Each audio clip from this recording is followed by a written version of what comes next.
Hello Guardians, it is Ebontis, and Xur is in the tower. This is going to be fairly quick because you can skip over a lot of it. If you don't have Suros, you probably should. Orpheus Rig with decent resilience for a hunter. Not the best, but pretty low mobility. But it has got resilience and intellect, so PvE roll, it's okay. ACD 0 feedback fence based on melee hits. It's okay as well. Too much intellect, kind of wasted on this one. 62, again, it's an okay one if you haven't had it before. And then Phoenix Protocol, absolutely no resilience and high mobility. Those two are both completely wasted. So the 62 may as well be like a collections roll. So unless you just have never had a Phoenix Protocol before, you could probably skip this one. I think you can probably skip every weapon too. Dynamic Sway Reduction Harmony Auto Rifle, Rangefinder and Vorpal Bow. Vorpal's 20%, but I mean, it's Rangefinder. I'm not that too excited about it. Full Auto is now just a setting you can choose. Under Pressure and Thresh on Cartesian, not so good. Perpetual Motion and Focused Fury, probably not. On a Sniper, Feeding Frenzy and Wellspring, probably going to pass on that one. Under Pressure and Snapshot Sights, maybe okay for the Few Sidearm Elite. I don't know.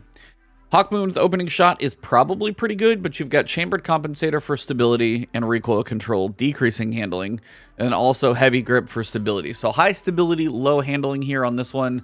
No real boost to range or anything. Opening Shot's nice, but lack of handling may hurt some people's choice on that one. Subsistence on Dead Man's Tale, while it's decent in PvE, not a lot of people use this in PvE, and you're not going to get any benefit out of this in PvE, so I don't think you're going to probably go for stability, range, recoil handling. Just subsistence really isn't helping this thing, because unless you're just a scout rifle PvE main, this is probably not the one for you. Then we get to the armor. And the armor on the hunters is bonkers. I'll save that one for last. But you've got a 60 here with 22 in resilience. 61 with 27 in resilience, 14 in discipline, 14 in strength. You got a 67, yeah, we have wasted mobility, but you got some discipline, some strength, some recovery, a little bit of resilience, kind of a well-rounded stat helper. And then a 60, again, with 25 in resilience.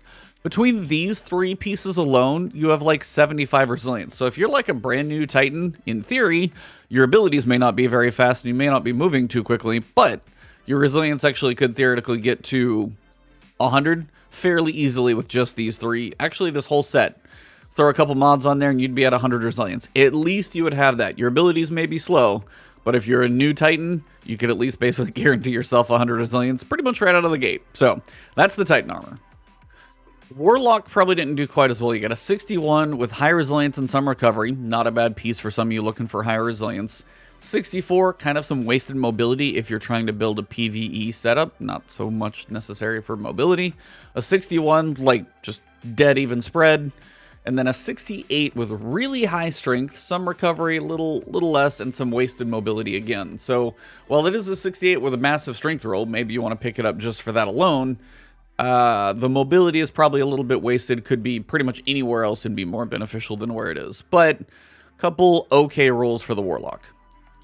Also, just before we wrap up, did want to shout out, I do have my Advanced GG code Ebontis working at 30% this weekend, so use code Ebontis30, and it works on the new gummies for supplements that they've got, on focus, on energy, on hydration. Only thing it's not going to take the 30% off of is the premium energy cans. Those you always get 10%, and you can do that with pretty much any code normally, just Ebontis at any time. But Ebontis 30 working across basically almost that entire website, so stock up and get yourself ready for the rest of January and February.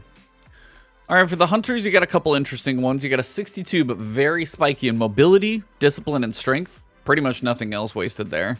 64, you are low in resilience, but this is more of a PvP role, depending on what your build is for recovery. 66, kind of a nice spread with some mobility, resilience, some strength, some intellect. 58, you could probably skip.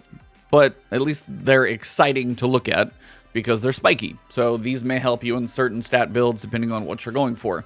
Same with the Warlock, couple decent ones. Titan, even if they're not that high, a Titan theoretically could buy 4 of those pieces and be nearly at 100 stat roll. Now, your abilities may take a while to get there, but at least you're at 100 stat roll in resilience, and you're off to a survivable start. So legendary armor this week, actually kind of interesting. Legendary weapons, not interesting. Exotics, kind of meh. If you don't own Phoenix Protocol as a Warlock, you should buy it.